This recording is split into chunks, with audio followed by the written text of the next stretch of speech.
Mr. Speaker, Mr. Chair, this morning I want to explain to the Committee of the Whole the purpose of the Article 5 convention process, why it was put in the U.S. Constitution, and then address some of the concerns and objections that have been raised.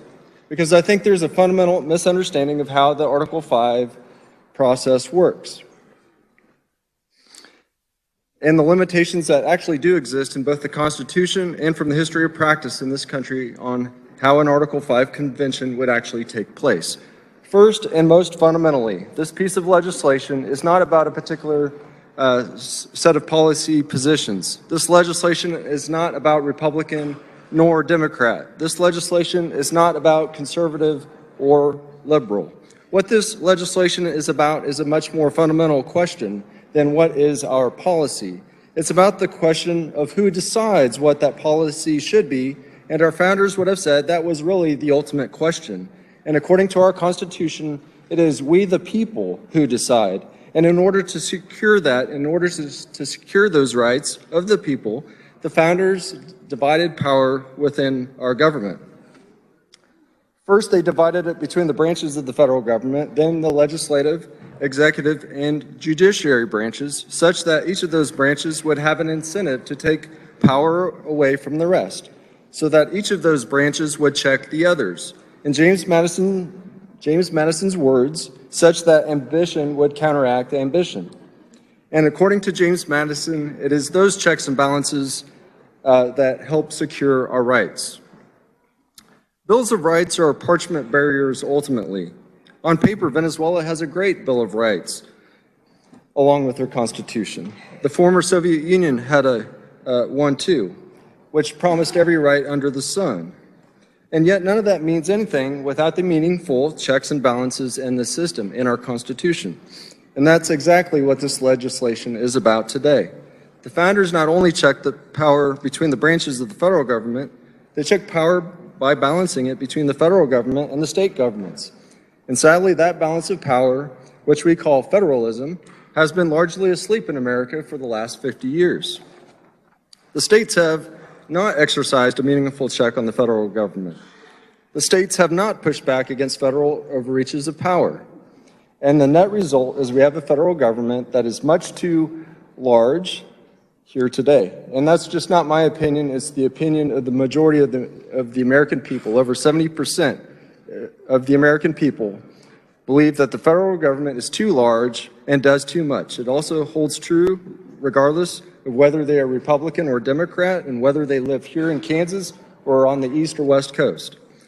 This opinion holds true across both political and geographic barriers. What Article 5 of the Constitution is designed to do is to ensure that balance of power remains in place.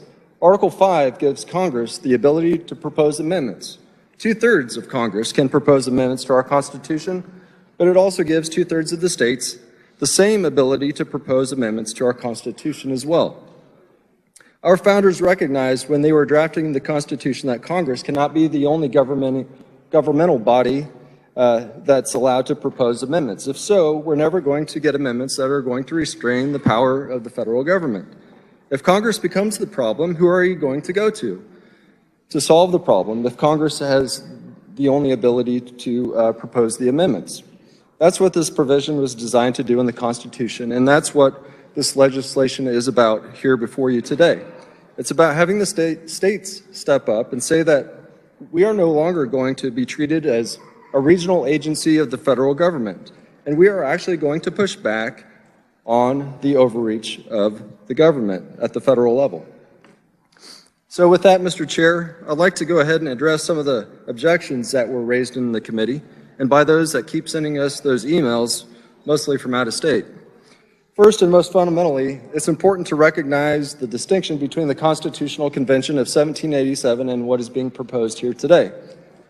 The Constitutional Convention of 1787 was obviously not called under Article 5 of the Constitution because Article 5 of the Constitution did not exist yet.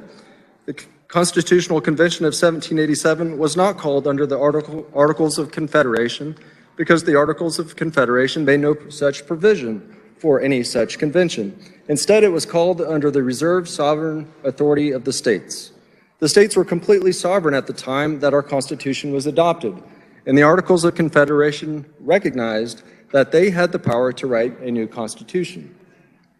They had the power to create a new system of government, and that's ultimately what they did in the Constitutional Convention of 1787. That is not what this piece of legislation here does.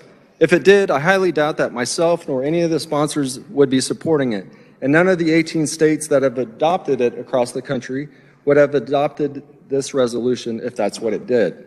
Instead, with this legislation, it uses Article 5 of the U.S. Constitution and follows the procedures laid out to allow those states to exercise exactly the same authority and power that Congress has, the power to propose amendments, and that's what Article 5 says. It says, on the application of the legislatures of 2/3 of the several states, Congress shall call a convention, which shall propose amendments which shall be valid as part of this Constitution when ratified by legislatures of 3/4 of the several states or by conventions in 3/4 thereof. The process laid out in Article 5 requires Congress to call a convention when applied by the legislatures of 2/3 of the several states. As was mentioned earlier, there are currently 18 states that have adopted an application resolution. Congress has no option upon this subject, though. Congress must call a convention when 2/3 of the states apply. That is 34 states.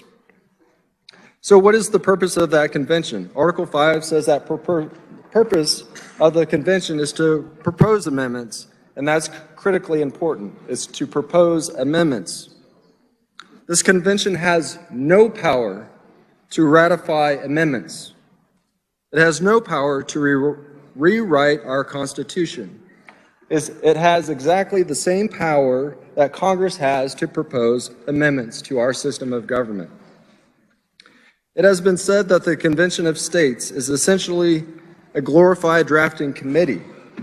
Any amendments that it drafts have to go back to the states in order to be ratified, just as any proposals of Congress have to go back to the states to be ratified, and those provisions, those proposed amendments, must be ratified by 3/4 of the states, which is 38 states in our present government, a pretty high watermark. In fact, if you look at it a different way, from the state legislative body level, there are 99 state legislative bodies in the country. That means that 13 of those 99 bodies could stop any amendment proposal. In practical political terms, this means you're going to need both Republicans and Democrats to back any such proposal. It's also going to mean you're going to need the overwhelming support of the American people behind any amendment proposal before it can become part of our Constitution. And that's exactly as our founders intended it. It is not an easy process.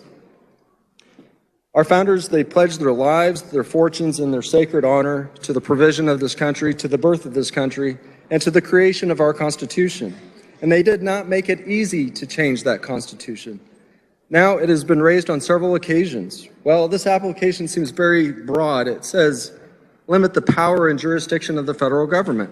That seems to leave a lot on the table. And the answer is that it does leave a lot on the table because there is a lot of abuses of power by our federal government. There are abuses of power by the federal judiciary, which means we need to leave Article 3 open to amendment. There are abuses of power by the executive branch, so we need to leave Article 2 open for amendment. There are abuses by Congress, the legislative branch of government, so we need to leave Article 1 open for amendment.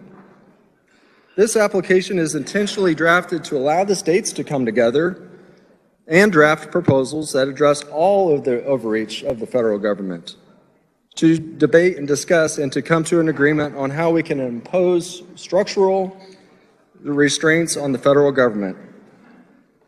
E pluribus unum. Out of many, one. I will note that there is an important limitation in the language. It says limit the power of the federal government. Limit the power and jurisdiction of the federal government.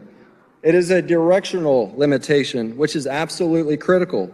It would be absolutely inappropriate and outside the scope of this application for the legislatures for any convention to propose amendments that expanded the scope of the federal government. So, for example, taking away our Second Amendment rights, that would expand the scope of the federal government. That would not be limiting the power of the federal government, and therefore would be outside of the scope of this application. Look at the 15th Amendment or the 19th Amendment or any of the Bill of Rights or any of the constitutional provisions that secure rights to the American people. That would be absolutely unconstitutional under this piece of legislation and would be struck down as such by the courts. I'm here live in Philadelphia at the Tomb of the Unknown Soldier. When you hear the phrase lives, fortunes, and sacred honor, these are the folks we should think of, those who anonymously gave their lives. Well, today you have a chance to volunteer. You need to volunteer for conventionofstates.com, the movement that's going to save the country. These folks were willing to step up and give everything. We need you to give just a little bit. Go to conventionofstates.com and volunteer today.